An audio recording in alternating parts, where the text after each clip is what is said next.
website, Eastgate website. Rich, we'll talk about it. Yeah. And plug the bike. What is that called? The bike Belmont that goes out to the airport. We had a blast out there last year. Yeah, so I'm Trisha Davion. I'm a planner here at Eastgate. And I just kind of wanted to talk about the commuter challenge that we have coming up for the month of May.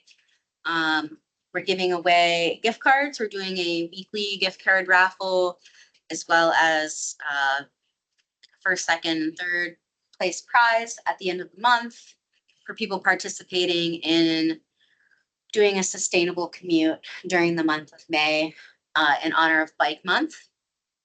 If you bike to work on Bike to Work Day, which is Friday, May 15th, we're giving you a Go Ohio Commute bike bag.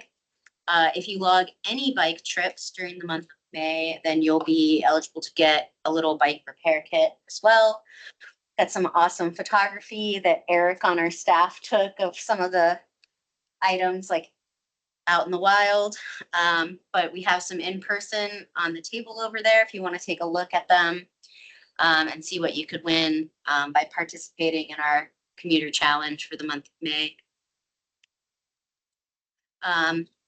Also want to talk about a few bike events that we have coming up in the month of May. We're doing a Thursday bike ride on May 14th from the Youngstown Farmers Market. There'll be a short educational program for beginning riders, and you'll get to try out the e-bikes from Yogo Bike Share. This is free. We just ask that you register for it in advance. And then on Sunday, May 17th, we'll be doing our 4th annual Bike Belmont event. We're going to have 3 different experience levels for this ride. We're going to do a 5-mile family fun ride, a 10 to 12 mile like community ride, and then we'll have one that's like a longer ride, about 30 miles for more avid cyclists, where you go all the way out to the airport and ride on the tarmac and back. And then just wanted to highlight on Sunday, May 3rd, Outspoken Wheelman is hosting their Cyclo ride in Columbiana, and that's for more avid cyclists as well. Also, just wanted to plug that the state of Ohio is updating their Walk Bike Ohio plan, and they're doing a planning workshop at ODOT District 4 on May 6th. So for anyone that is interested in participating in that planning process, let me know. Myself and Grant Taylor from our office, I think, are planning on going and attending. So if you're interested in participating, I'm happy to share the registration info and send you the calendar invite. Just know. And then just a few other things to keep on your mind for the month of April prior to Bike Month. Tonight you're obviously here, so you're not at this Thursday night bike ride. There's somebody that's involved with Outspoken Wheelman that's planning a Thursday night bike ride every week, leaving from YSU's campus. And then Thrive Mahoning Valley, if you have, an old bike hanging out in your garage that you haven't rode in a couple years and you don't know if you ever plan on riding it again, they're looking for bike donations.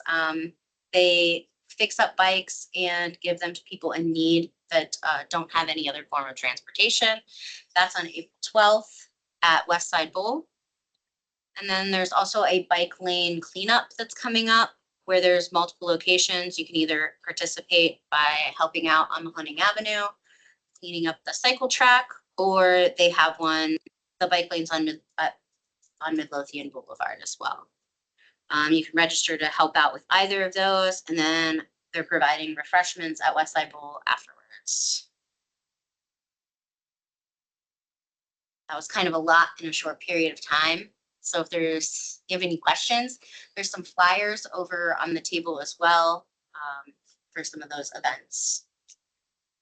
I was going to make a couple of observations. I think you really improved the Bike Belmont ride by moving the start and finish point from the B and O up to Wick Park. You cut out the hill there because there's really a hill starting from the B and O and going all the way up Belmont. But you know, you probably took out a good portion of the hill by moving the starting point a mile up to Wick Park.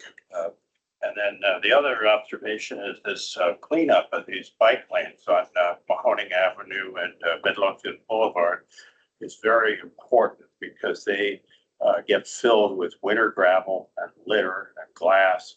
And, you know, people don't want to ride through all those obstacles. And any tiny piece of glass, of course, can give you a flat tire. And that may in part explain why you don't see too many cyclists on the little in the bike lane on Mahoning Avenue or on Midlothian Boulevard.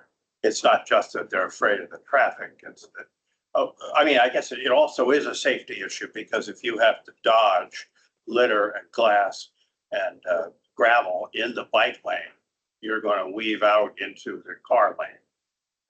If you're a cyclist, and that's never good. I mean, the cyclist should be able to stay in a clear and safe bike lane that's unobstructed.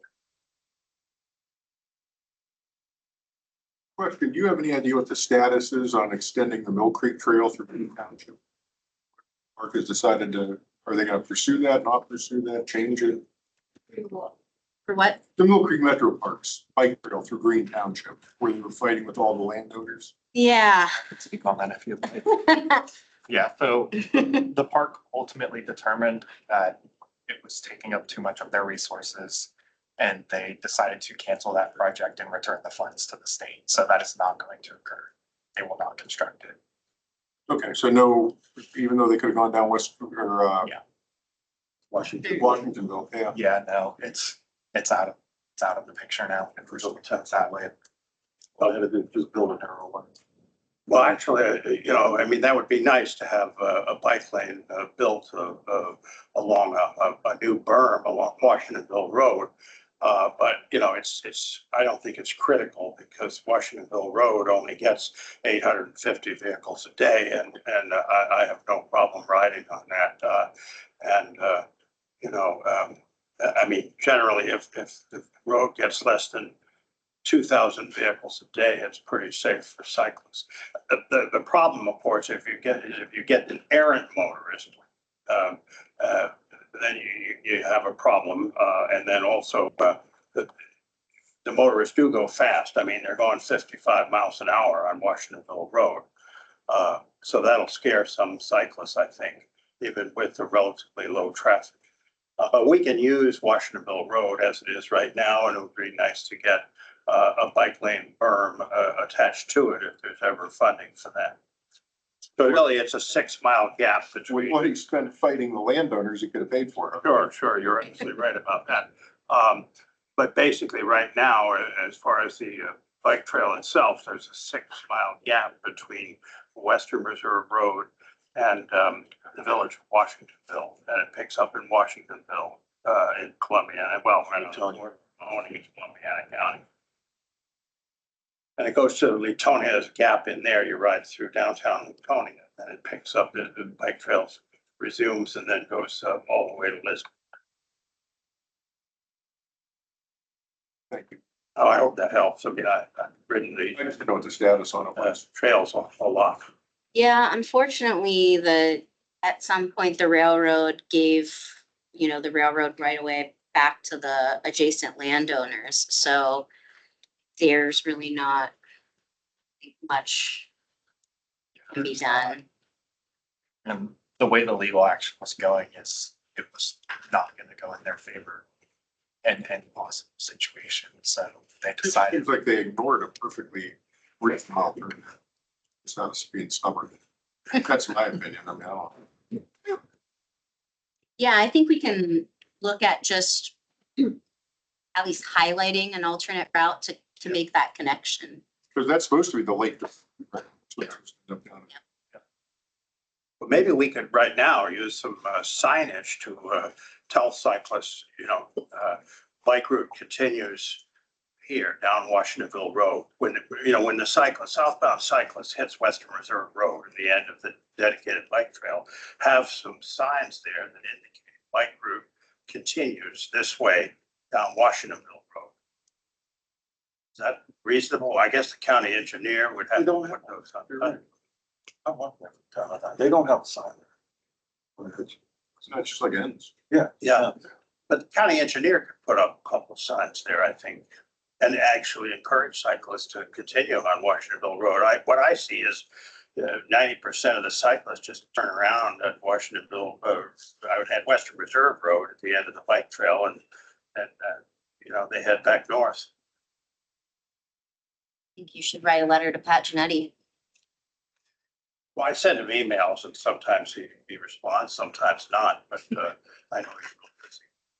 But it would even help some of those farm markets like, Haas Farm Market. And if you continue southbound, if you continue from the south end of the dedicated bike trail and you go down Washingtonville Road, all you got to do is go west on Calla Road, maybe for a mile, and you're up there at the farm market, and they could get some business that way.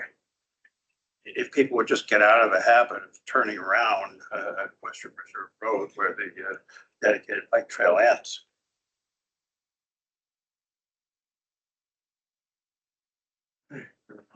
Bill, you have the floor. So I have a pretty information heavy discussion today, so kind of bear with me on that one. It's a lot of projects to go over. So I'm Joey Kemp. My role here at Eastgate is to run the Transportation Improvement Program, which is it's a group of funding programs that are set aside by the federal government, and we award them to projects. We help select for recommendations, and that's what I'm exactly going over today. So in the past 6 months or so, we've had 3 programs that have accepted applications. These 3 programs are the Congestion Mitigation and Air Quality, which is shortened to CMAQ. We love abbreviations for funding programs. Second is Surface Transportation Block Grant, or STBG. And the third is Transportation Alternatives Program, or TAP.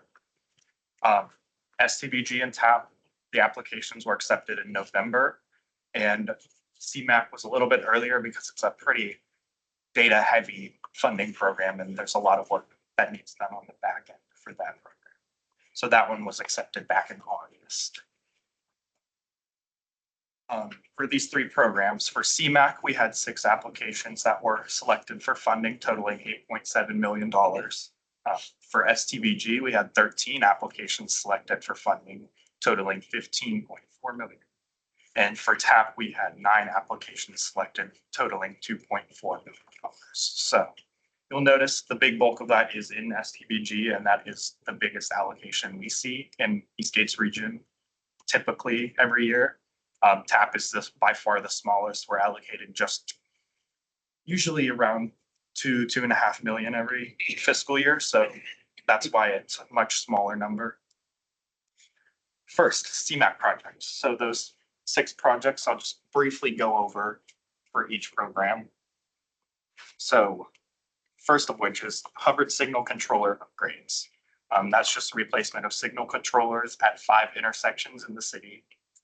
They requested $247,000 of a $308,000 project, and they're expecting construction for fiscal year 2028. Up next is Mahoning Avenue traffic signal upgrades. That's by the Mahoning County engineer.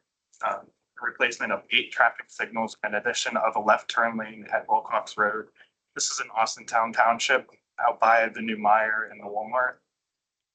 They requested $2.207 million for a total project cost of $2.93 million. And they're expecting construction in fiscal year 2030.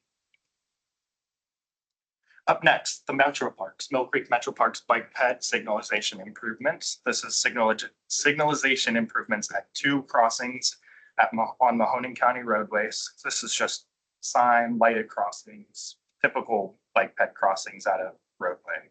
Which 2? Can't remember off the top of my head. I think one's Shields Road. pull it up really quickly. I'm pretty sure the one is Shields Road. Then the other.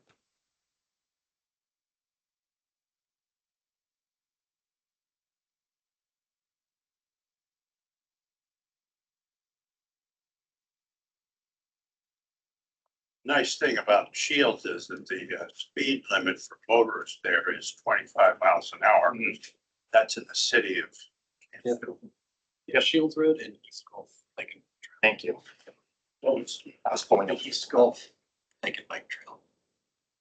Okay, but at what, okay, so I think it's just both of those. There's a second one. Let me get the second one. It's two separate locations. okay, is it? So where the hike and bike trail crosses Shields is the first. Oh, yeah, and then Turner Road. Turner Road, is yeah. the second. It's the Oh, you're second. doing Turner Road, that's Yep. good, that's a big problem there, it's very unsafe. There's actually two Turner Road crossings of that bike path. Which one are you doing? Let me pull up the map really Well, quick. south or north? Both of them would do. Because the road maps. Yeah, there's a lot of topography change there too. Yeah, the Turner Road is kind of rolling there. It's Turner just north of Kirk. So the southern. So, Southern one, okay, that's up. where the motors come up that rise there and they can't. Yeah, it's the southern of the two. Path getting across. Yeah, and then, of course, in Mill Creek Park itself, then, at Shields Road. Yep. The Shields Road entrance to the East Golf. Yep. That's good, very good improvements. So they'll add the bike ped crossing and infrastructure at those two locations to help. Yellow improve flashers, will push the button.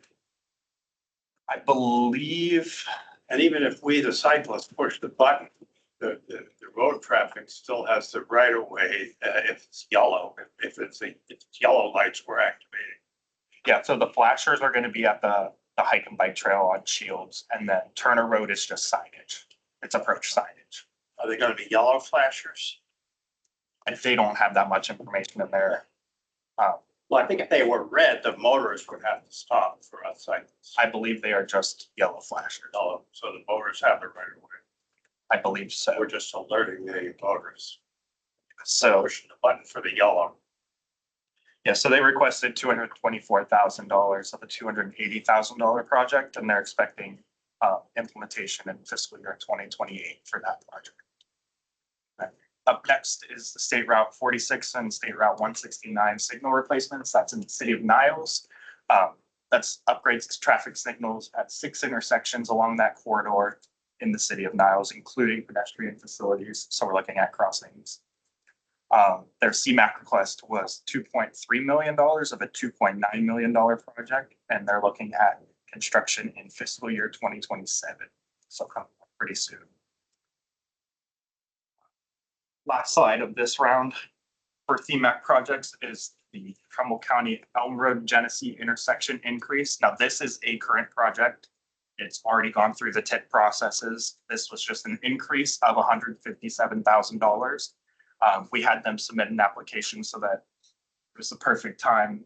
Just we were able to award it. So that's why that increase request looks a little bit small compared to the other ones.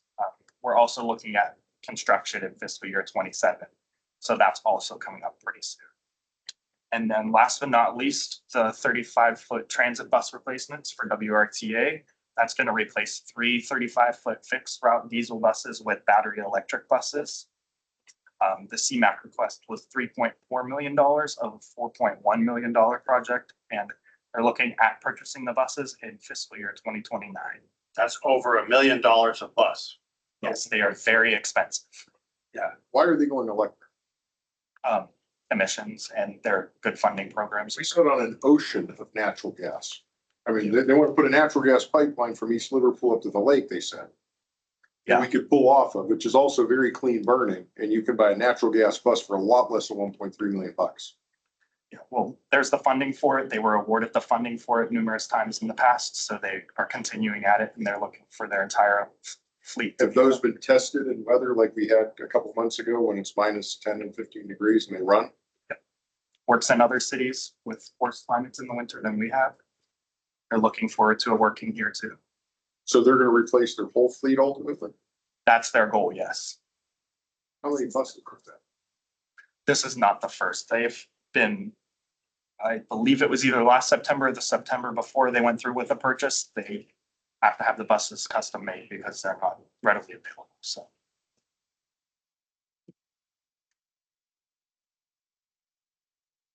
Any other questions about these projects? Move on to the next program. All right, next program, STBG. This is where the bulk of the projects are. So at first, we have another increase in funding on a project. This one is for West Fifth Street in Beloit. This is just a resurfacing project in the village of Beloit. Their increased request was $318,000. Or excuse me, their increase brought it to $318,000 of a $398,000 resurfacing. They're looking for fiscal year 2027, which is coming up soon. So the increase has already been identified. Up next, Elm Road in Warren. They're looking at resurfacing Elm Road in the city. They requested 1.48 million of a $1.85 million project, and they're looking for construction fiscal year 2031. Up next for the city of Warren is the Main Avenue Rehabilitation Project. Same thing, just a resurfacing of Main Avenue in the city. They're looking at $880,000 request from STBG of a $1.1 million project. And they're looking for construction in fiscal 2030. Up next, another resurfacing project. I will let you know that's the big bulk of this program is resurfacing projects. Salt Springs Road, East Federal Mill and Fill in the city of Niles. Those two roads will be resurfaced with mill and fill project work process. They're looking at an STBG request of $6.7 million of an $676,000 with a total project cost of $864,000. They're looking at construction in fiscal 2031. Up next is in the village of McDonald. It's Olive Street West 2nd Street resurfacing project. Exactly as it says, resurfacing of those two streets in the village. They're looking at a $948,000 STBG request of a $1.18 million project. And it is scheduled for construction in fiscal year 2030. After that, the city of Camel has their Coatesville Road Improvement Project. That's a resurfacing of Coatesville Road from State Route 289 to US 422.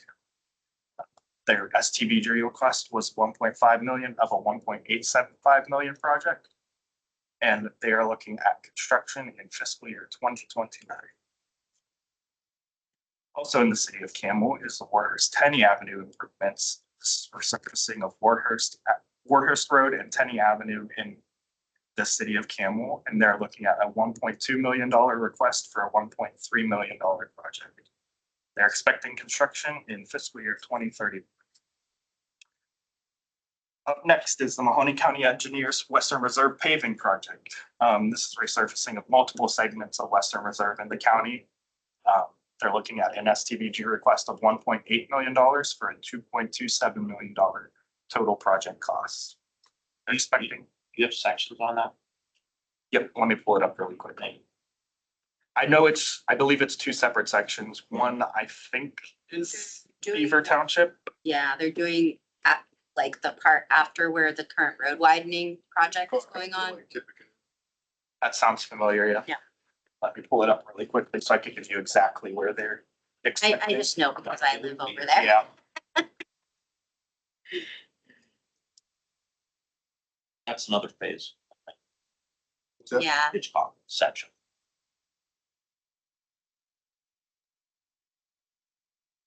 yeah, so State Route 46, or between State Route 46 and Hitchcock and Canfield, Green and Boardman. A lot of townships. And then between North Lima and State Route 170. In Springfield. From the roundabout. Yeah, from the roundabout. To the end. Pretty much to the end, yeah. Yeah, it is it's the end.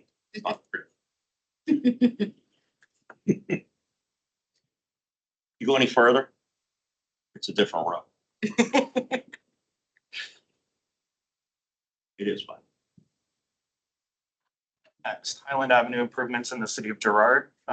Looking at resurfacing Highland Avenue from Morris Avenue to State Route 304, which is also Churchill Road. Their STBG request was a $1.15 million, and their total project cost is a $1.44 million project. They're looking at construction in fiscal year 2031. Up next are a few Trumbull County engineer projects, the first of which is the County Highway 206, which is also Painesville Warren State Road. They're looking at resurfacing that roadway in fiscal year 2030 with a $1.6 million request for a $2 million project. Up next is County Highway 322, which is also West Market Street, another resurfacing project. They requested $764,000 for just under $1 million project. And then they're looking at construction fiscal year 2031. And then up next is County Highway 329, Warren Sharon Road. Another resurfacing. This one, their request was $963,000 for a $1.2 million project. And then they're expecting that one to be constructed in fiscal 2031 as well. Duplicate. We'll move on to Oak Hill reconstruction in the city of Youngstown. Just resurfacing of Oak Hill with other improvements. They requested $1.43 million for a $1.79 million project. Expected construction is fiscal year 2029. Are there any questions about the STBG projects before I move on? What's the total number on the WRTA buses? 3-4. Total project is 4.1. 3-4. I've seen that. And these are full-size buses, right? Yes, the same size. They look pretty similar to the ones that are running on the road right now. How many passengers? I mean, not to be a naysayer, but at what point does WRTA get serious about their cost versus the passenger?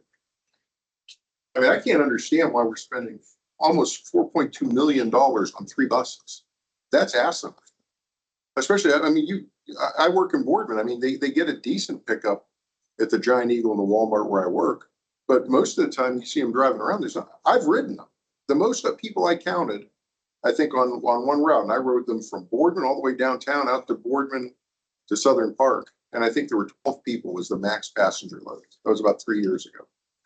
Yes, And that's just a lot of money to spend, especially on electric. What's a diesel bus cost? I'm not sure, but they wouldn't be able to get funding with the diesel bus through this program. Get funding, or so where's this funding come from? The federal The federal government? government. So these funding programs that I'm going over are all federal programs. Does it have to be spent on a bus? No, it could be spent on bike trails or other things, but WRTA they won't put a bike trail in there. No, that's not in their jurisdiction. Well, yeah, but I just don't understand why we're giving them $4.2 million for 3 buses. Well, big bulk of that is federal funding that they don't pay for. It's still our. It's still our money. It's still, you know, I just paid my taxes. I mean, trust me, it's still coming out of, part of it's coming out of my pocket. Well, this funding program, this is CMAQ. It's focused on congestion mitigation and air quality. So Why couldn't it? All right, I live in Beaver Township. We've had a ton of development from Market Street South going out towards Firestone Farms, a lot of traffic. Every morning, it's backed up from Route 7 and 165 all the way to Good Hope Lutheran Church where 164 is. Right there, you got a lot of cars burning a lot of oil that would be money, you know, do something with that intersection to speed it up, put a roundabout there. they could. That's exactly what this program is for. I'd rather see it do that than waste it on 3 buses. Yeah, so the community would have to come to us and apply for money. And both of those areas of congestion, just being straight up with correct terminology, are state route meaning state route. So it doesn't fall on your plate at all, does it, Joey? No, they could, the community would work with ODOT finding funding. So That's it's an ODOT? not at this table. I actually said, was it Jerry Narot? I think is the district, is he District 4? I actually sent him an email about it this morning. I mean, it's not at this table. Yeah, with that being a state route, that would go through them. Yeah, there's that and the safety, where the new truck stops are on 7 there is just, I mean, you got trucks coming off and going over 2 lanes and it's not safe.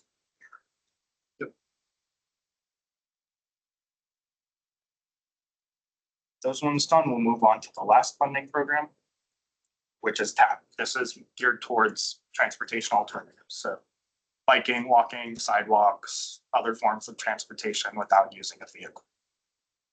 So we had 9 projects, first of which is neighborhood sidewalk improvements, phase 1 and 2.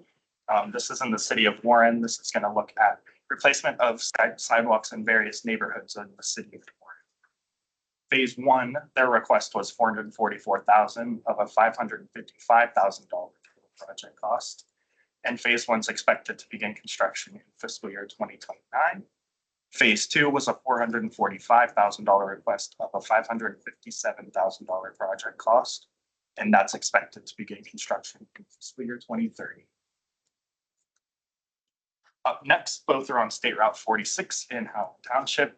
Phase 2 is looking at constructing a new sidewalk along the east side of State Route 46 between King Graves and Raglan Drive. I do not have the splits, so I cannot get that information yet, but I could reach out to the township if it's needed.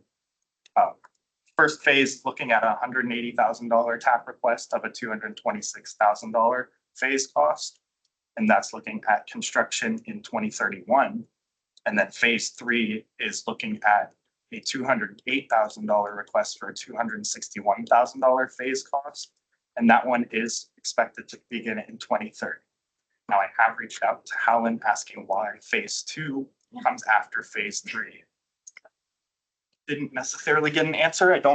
They just said it's just how it worked out. So I don't know the naming convention on that, but phase 2 will come after phase 3. Up next, Kinsman Sidewalks phase 6. Now, if you've been coming to these meetings for a while, this project has been going on for a long time. They have put a lot of sidewalks in Kinsman. This is their final phase, I believe, unless they build a new road, because I don't think there are very many roads left to put a sidewalk on. This is installation of the sidewalk along the west side of State Street from Church Street to State Route 87. It had a TAP request of $180,000 for a total project cost of $225,000. And they're expecting that to begin construction in fiscal year 2029. Up next, Kreider's entrance improvements in Mill Creek Metro Parks, modification of the entrance from a 2-way vehicular roadway to a 1-way vehicular roadway with a bike path. So that's very similar to what's already right along Lake Newport. I don't know if any of you have rode bikes on that in the past, where it's 1-way vehicular and the other side is a 2-way bike path. They're doing the same thing for the entrance into that side of the park. Their TAP request was $364,000 for a total project cost of $455,000. Kreider's entrance then going to be a one-way traffic flow into the park. I believe it is into. That up really quickly, but they are expecting that to begin construction in fiscal year 2029. Well, one way in which direction? It's probably one way into the I'm park. pretty sure it's into, but I don't want to give you the wrong answer. Call it an entrance if you couldn't go into it. Yeah. Just let me- Well, it's been called Kreider's Clearing that up. entrance for many, many decades. Coming out from the Newport Glen area, Boardman down into the park. Oh, yeah. Yeah.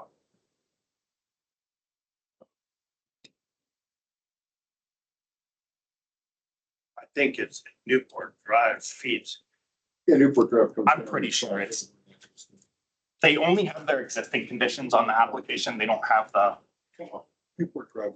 but it only makes sense as being an entrance. I don't see it being an exit only. Newport Drive. It's Yep. Newport. You're going down, downhill on Newport Drive and then Mhm. you want to You enter go the right park, in. you go through, right through Kreider's entrance. Yep. Next project. West Second Street sidewalks in the village of McDonald.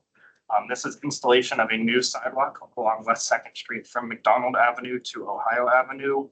The village reached out to us looking for a funding program because they had very big concerns about pedestrians with their new football stadium that was constructed on the outskirts of the village. Their request fit perfectly for this program, and we were able to award them $284,000 for a $355,000 project, and their expected construction is in fiscal year 2029. Runs concurrent with the paving. Yep, we're working it so that hopefully they'll occur at the same time, so it's not two separate projects in the same phase or in the same area. And then up next, similar to Warren's, the village is also replacing deteriorated sidewalks at various locations. They requested $245,000 for $306,000 project, and their expected construction is in fiscal year 2031. The last project of Transportation Alternatives Program is the North Levitt Road Sidewalk Improvement Program. Their project. This is in Warren Township, and it's to replace the deteriorated sidewalk along the west side of North Levitt Road between Eagle Creek Road and Dorothy Avenue. They requested $135,000 from CAP, and their total project cost is expected to be $169,000. And they expect construction to begin in fiscal year 2029. That was the last of all of the projects I've gone over. So are there any other questions before I move on to the next item? What's a ballpark figure on what a linear foot of sidewalk costs? It changes so often, I could not. A linear foot. Well, I mean, we're 100 feet or 100 linear feet or whatever. It can't I'll be give you a cheap. ballpark. With concrete. It can't be cheap. $2,200 for 40 foot. So Really? You could do the math yourself. Wow. I bought an 80-foot lot next to me. I had it surveyed, I had it subplatted. I sold the other 40 to my next door neighbor so he could build a big Taj Mahal. He's Indian. I call it Taj Mahal. But we had to put sidewalks out there. So I had to pay for 40 of he paid for 120. Mine was 2,200. So you could do that math. That just happened like. $56 a linear foot. Yeah, that answers your question, because I couldn't have given you the answer, but that's October pricing. Wow. Yeah. Any other questions? Last agenda item for me, fiscal year 2026, a tip update. So the Transportation Improvement Program is a document that is required to be updated every 2 years. We are on an off year this fiscal year, so we are required to do an update to the Transportation Improvement Program. This is just projects that have sold since July 1st of 2025. So with that said, Mahoning County had 7 projects sell for $17.2 million. If you're able to see the tiny little markings on the map, that's where those projects are located. As always, if you want the full document, you could either ask after or reach back out to me. I'll be happy to provide you with the full document. For Trumbull County, there were 13 projects that sold, totaling just under $31 million. And same, if you could see them up on that tiny little map, those are the locations. Looks like the big one in Mahoning County is I-68. Yep. That was a good part of it. I believe a couple of them were bridge work over 680. So that's why they're shown as little dots. But yeah, coming up this fiscal year is the big 680 project that was announced. And the barrels were put up yesterday. Yep. Okay, like I know from Western Reserve to past 190, what they're calling on 193 Madison Avenue Expressway. Yeah, they're out. Well, the Western Reserve to 224 is just the resurfacing. Yes, Yeah. those are up. But then the big project Oh, yeah. extends after that, Yeah. the 50 mil. Yep. Total tear out, total everything. Yeah. What ramp, Exits closed, and they got an exit closed already. what ramp on the west, or from Market Street to the west side is not closing? 680 is almost gonna be like a through fair. I think they're closing every ramp, aren't they? Yeah, well, they are, and All of North. well, they are at some points, but the 3 ramps they're closing for 505 days. Market Street. Eastbound on Madison Expressway, Oh, Marshall, Marshall, call it whatever they call that exit. Edwards. What do they call it? Glen, right? Mahoning. They call it Glenwood Mahoning, but that's actually get off on Marshall. That's gonna be closed for 505 days. As well as Salt Springs, as well as the Madison Avenue Expressway, if you're traveling north. Now, on March 23rd, they permanently closed the Mahoning Avenue. ramp from eastbound Mahoning Avenue. Oh, yeah. to It's southbound. a parking lot 680. for Shelley and Sam's today. What's that? It's a parking lot They have for all their- Shelley and Sam's today. But they're going to take out that ramp, which they closed on March 23rd, and just replace it with grass. Actually, I'm talking about the ramp from eastbound Mahoning Avenue to southbound 680 on the west side. There's 20 Shelley and Sam's trucks there today. Yeah. 20. I drove past it this afternoon. Yeah, they're just, that's the traffic control, everything. They're using that as a central point. Have Staging area. Yeah. have any of you been to Past Lake Glacier recently? Yes. It looks like the Alaskan pipeline's going through there. I mean, it's crazy. That's the combined sewer overflow. Yeah, I mean, that, I wanted to go down to Lanterman's Mill today to see the water, and I drove past there, and I couldn't believe it. Oh, I mean, there's It's like the operation. gigantic, I mean, unbelievable, That's a huge operation. That's a huge, huge project. 42 million. I think we got 3 inches of rain in the last 2 days, so that explains the heavy flow and Oh, yeah. over the falls. Show you pictures. It's, React, Joey. I've never seen it. That's it. Are you good? Yep, that's all. Justin, while we're on a topic with Joey, I want to slide right into the resolution for the revision. For the fifth.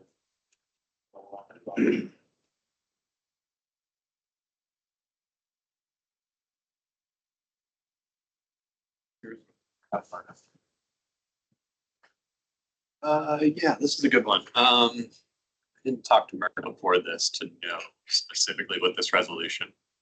uh,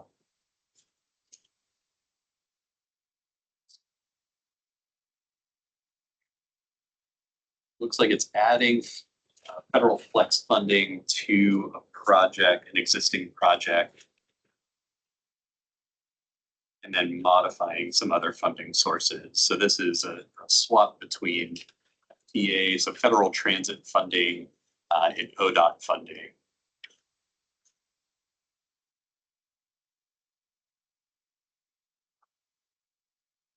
The WRC is getting 5 more buses? No, this is supplementing the other purchases.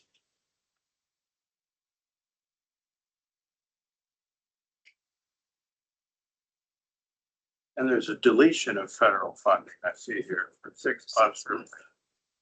For smaller buses. Small buses.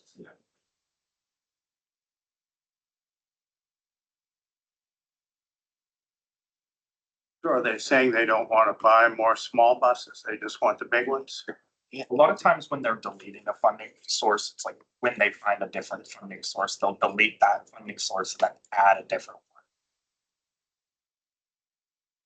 It's very technical. Yeah, sometimes the particularity about what has to be shown through our documentation versus funding that is outside of federal purview, that doesn't necessarily have to flow through our agency.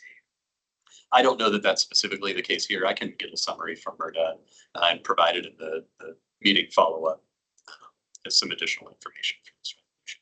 You can send us out for us to vote on it over the next I month. will, yeah. Okay. I'll make sure I get a summary and I'll include that with the link to that. So the WRTA funding had to be spent just on buses then, because it's a federal grant just for buses. It's not just for buses. That program that they were awarded, it's for projects that would reduce congestion and or improve air quality. For the CMAQ funding, any of the FTA funding is specific. That's to transit specific. So I mean, there is discretion as to whether we should spend that money at WRTA or not. We have to have some other project be applied Yeah. for the funding to go to. So like the CMAQ funding gets spent on roundabout projects, signal upgrades, like that sort of thing. But somebody has to come to you and ask for the money Yes, the Yeah. municipalities Correct. have to apply You for can't it. go, you can't go and search. Is So anybody asking for this money for Trumbull County Transit? That's kind of a weak public transit area out there. That's a conversation. All night about that, I guess. There are conditions, they can seek the funding, but there are conditions that they have to figure out kind of on the back end. They're having meetings with the townships as well as the cities coming up very shortly. The commissioners are calling them regarding transportation, talking mass transportation. Mhm. I mean, and believe me, I have my views and I'm keeping them to myself. So I'm gonna be a good guy here tonight. But, Thank I'm you. just saying, Is that Phil? Are you up there? Yeah. Yeah, Hi, Phil. they're having meetings with the cities, but not the townships. Again, being a township guy and part of the association, we're real worried that we're gonna get to pay for the transportation in the cities and we won't get anything. But it is what it is. Certainly a valid concern. Yeah. Thank you, Phil. Yeah.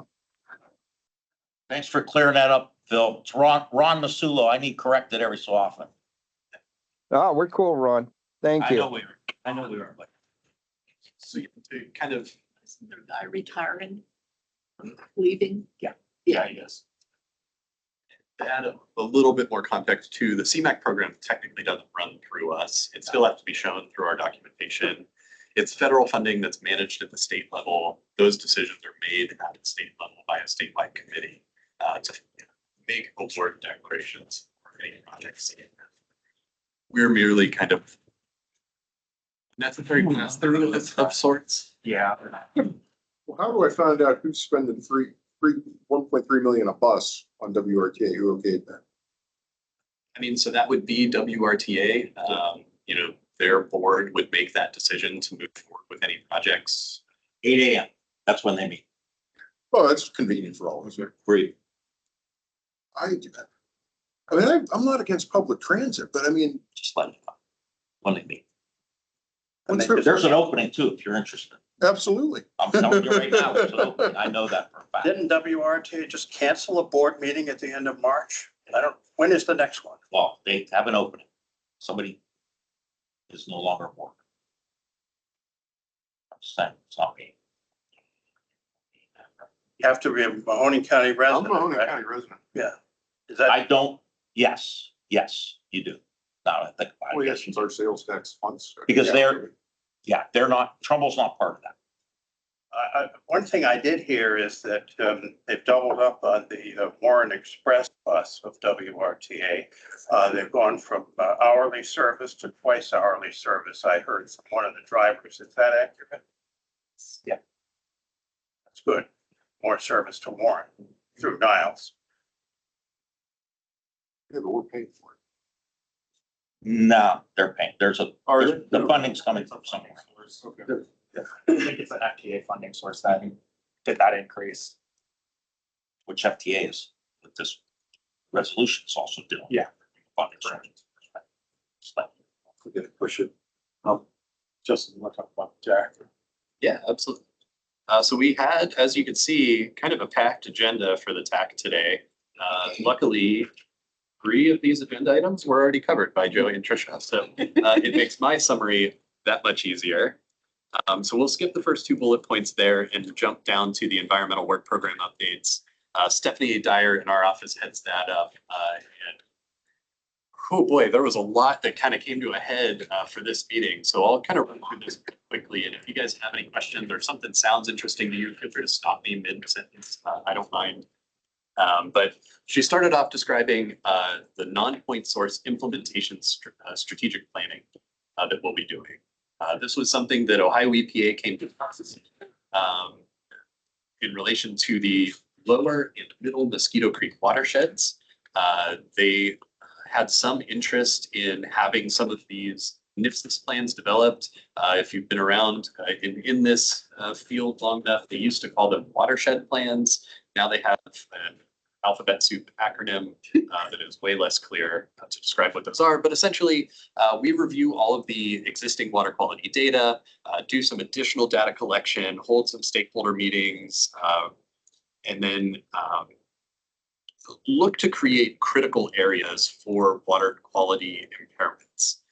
And the water quality for these plans is focused on non-point source pollution. So nothing that you can point at and say, oh, you're discharging in the stream, that's causing water quality. This is from the other aspects. So it's stormwater, it's runoff, it's impoundments to the stream, it's stream substrate, all of those types of features that aren't necessarily something that you can easily look at and say, this is causing an impairment. You have to do some more in-depth analysis on it. These plans are expected to be completed by June 30th of this year, so not too long of a time frame. We're bringing on some consultant help to help us with capacity on getting these completed right away.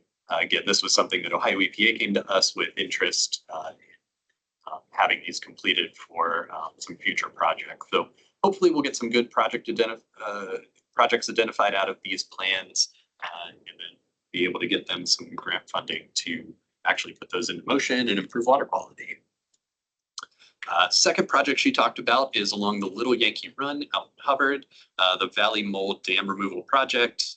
This is a partnership with Elwood Aluminum, who is the property owner, the owner of the dam structure themselves. And this all started with some conversations with the city of Hubbard and Hubbard Township a little while ago about some flooding issues they were having. We went and we completed one of these NIPSIS plans, the non-point source plans, in that watershed. It identified the dam was an impairment to water quality. Then we were lucky enough to receive some funding from ODNR to do some pre-design and sediment analysis work to really jumpstart this project, figure out, is this even possible? If you've been to that dam and seen that structure, it's pretty impressive. It's a larger dam that I think you would anticipate to be on a small stream like Little Yankee Run. Yeah, it does. So did a lot of good upfront work. ODNR was really pleased with that and has funded us $2.65 million from the H2 Ohio Rivers program, which was an initiative out of the governor's budget for water quality purposes to start the process on this dam removal. So that'll allow us to bring on a criteria engineer and start the design process, get through 30, 60, and 90% design, and do the sediment removal. We still need about another 2 million to actually remove the dam structure itself, which we intend to seek through the next funding round of H2 Ohio or the Ohio EPA's Water Resource Restoration Sponsorship Program, which is a grant funding program companion to a loan program that Ohio EPA offers, where the interest on a loan project that a community takes out actually goes into funding grant projects further down the line. Really interesting funding setup and a good use of funds there. Before you shift gears on that, is that like what's behind Hubbard Chevrolet? Yeah, Am I correct? exactly. It's back there. So there's that much of a sizable dam I'm behind that trying to Elwood, find an image. It's a behind very, the Elwood facility. yep, it's a very impressive dam for how small of a stream that is. It's like today. Here's Gabriel. It's wow. I'm gonna go to check that out. The reason I even know I was out there within the last 3 days. I'm gonna see if I could. Because pull my up- neighbor kid across the street is gonna work there after he graduates. Oh, nice. Okay, like his buddy's father's the president, or vice president. He wanted to show me, so I took a ride. I saw that. So that's the only reason that picture. There was a blast furnace. Trying to find that. That was one of the, Is that right? there was a blast furnace. So there was. Okay, cooling okay, there. yeah. It was a large blast. Yeah, furnace. you There was a blast need a lot of water flow for that. Yeah. Yeah, I can imagine. Interesting. I'm gonna go glance at that. Yeah, and I have Stephanie on the schedule to talk at a future CAB meeting, so I'll make sure she comes with some information on this project as well and some pictures, because I know she's got a whole load of pictures that to show off. This will be an interesting project, a fun one. Okay. Yeah. Also covered something, the other side of our water quality and environmental program that we do is centered around wastewater planning. Ohio EPA has designated us as a wastewater management agency. I think that's one of the listings on that banner over there. And we create, update, and maintain the 208 Water Quality Management Plan. What that essentially does is sets the guidelines and planning framework for all of the wastewater treatment in our region, so Mahoning and Trumbull counties. So we've got an interactive map on our website that shows off our 201 facility planning areas, which every wastewater treatment plant has a boundary of kind of a sewer network. And in that are wastewater treatment prescriptions that anybody that's developing property, that's kind of the guidelines by which they have to follow for how you treat waste. Whether you can tie into sewer, if sewer is available, what the septic and on-lot treatment regulations are. And we work in partnership with both county health departments to determine that language according to the guidelines that Ohio Department of Health sets out. One of the things that we've been wanting to do for quite some time is really refine the accuracy of our 201 data. So these facility planning areas were set up in the 70s, and it's with the county sanitary engineers departments, any of the management authorities for a wastewater treatment plan. That's who kind of makes the decisions about how these planning tools are created. We've made some changes over time here and there when projects would pop up. There's been amendments to change the boundaries for various reasons.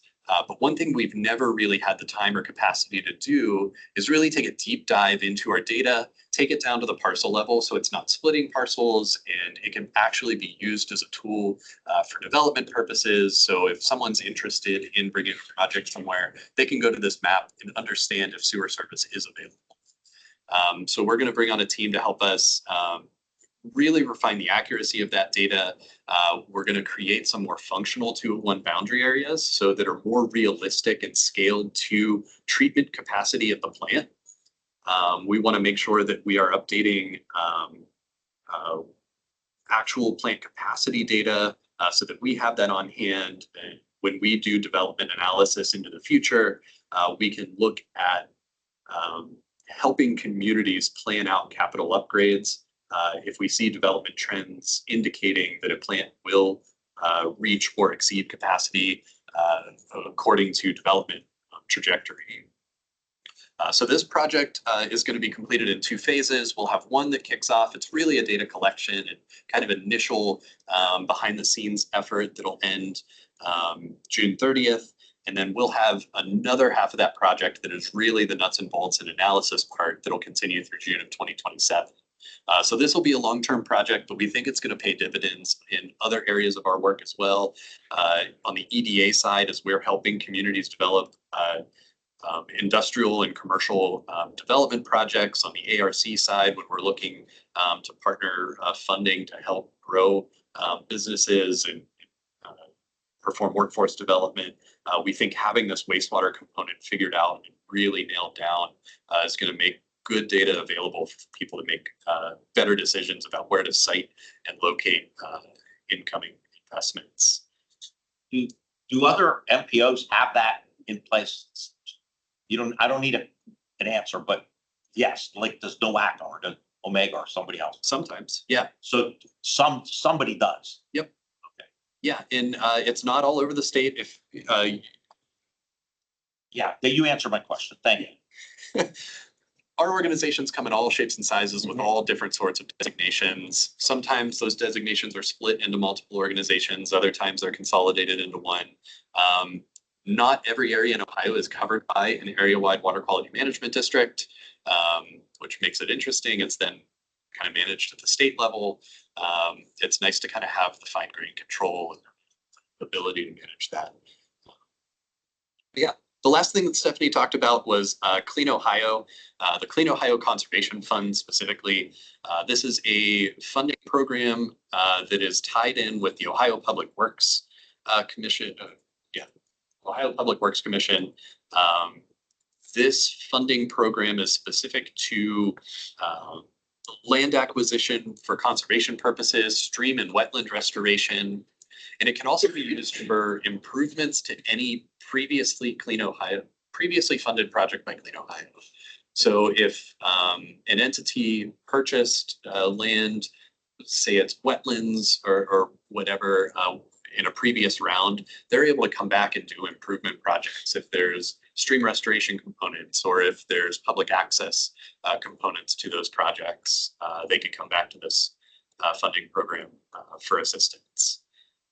Just starting the new round, full applications will be due in the fall, September 11th, 26, with it looks like $1.9 million available in funding. So more to come on that as we start working with communities that come to us with project ideas. Another interesting thing that she mentioned is the committee that reviews all those projects, makes the decisions, sets the guidelines, is called the Natural Resources Assistance Council, abbreviated to NRAC, or acronyms. There are 4 seats available for the NRAC. A few of the members are intending to reapply and continue their membership, but we do have eligibility information on our website. I'll make sure to link that in the meeting summary if you're interested in sitting on that committee or even just reading about it and seeing what it's all about. After that, we talked housing updates. Quick kind of update here. A couple of events that are coming up. The first is a housing symposium that's being put on in partnership between Youngstown, Columbiana Area Realtors and the Chamber on May 1st. Eastgate's going to be participating in a panel about the local community's role in housing development. And another event that Eastgate is putting on is focused on residential TIFs. And TIF is another acronym for tax increment financing. Essentially a development tool that can help funding with projects.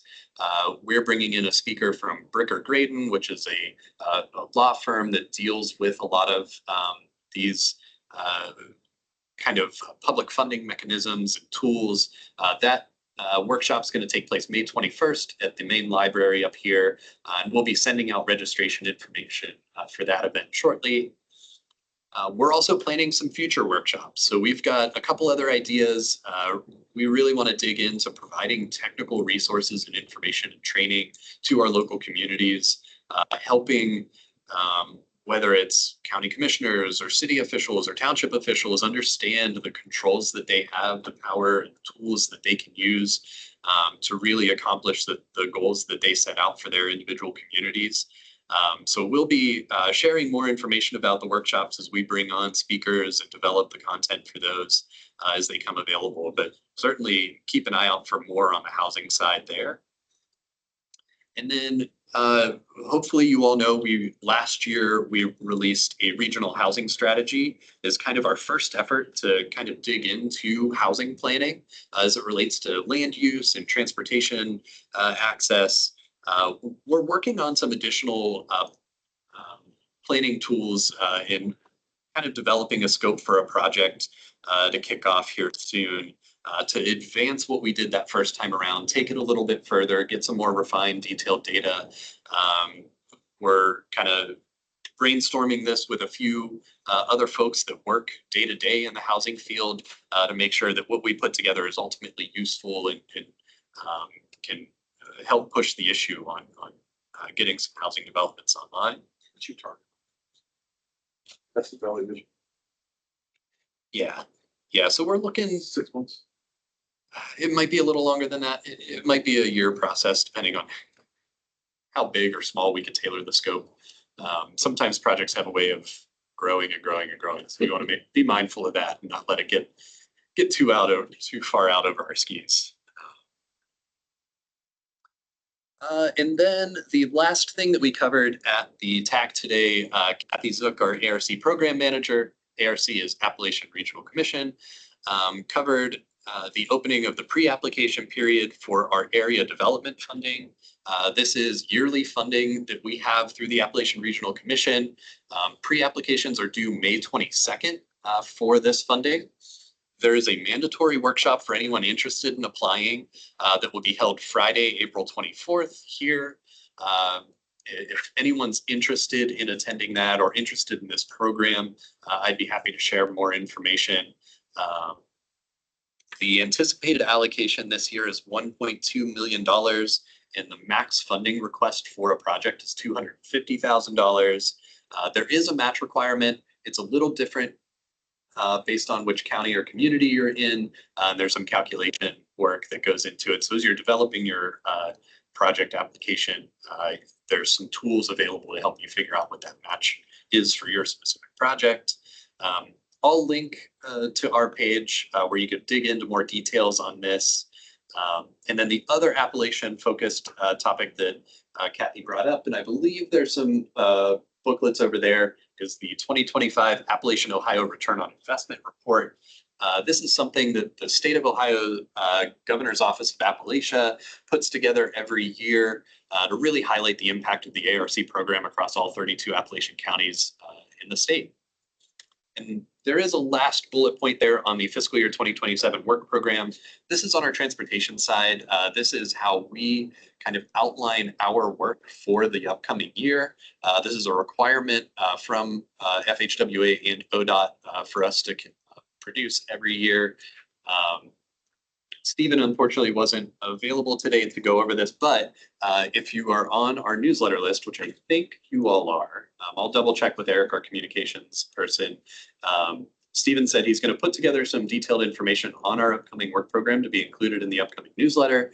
So if you're interested in our transportation work in the next year, you'll be able to see all the details there. Any questions? Our general policy board meeting is until June, so we'll talk more in depth on that. Pick up on representatives that are maybe. Your annual meeting, we're still skipping on that, or? Yeah, so talked about those workshops. Typically, we do an annual meeting in May every year. We've decided to forego that this year and instead work on those very specifically focused trainings and workshops and lunch and learn type events for our members. Really try and kind of dig into the more technical side of our work with plans to revisit the annual meeting in future years. Went over to resolution. Any other comments? Question, who's the appointing authority for that vacant seat on the WRTA board? Will that be the mayor of Youngstown or the Mahoning County I have no Commissioners? idea. I can tell you that the vacancy was from Canfield Township. So that'll be the I commissioner don't know. appointment, I think. I don't know how they appoint. I don't know, if Township Association might have an appointment. So I have no clue. All I know is the individuals from Canfield Township. I think typically the mayor of Youngstown appoints the Youngstown board members, and then the county commissioners, the board members from the rest of the county. And so the county commissioners defer to Youngstown's mayor on the appointments of people that live in Youngstown, I think. That's what I've been told. Yeah, not a process I am familiar with.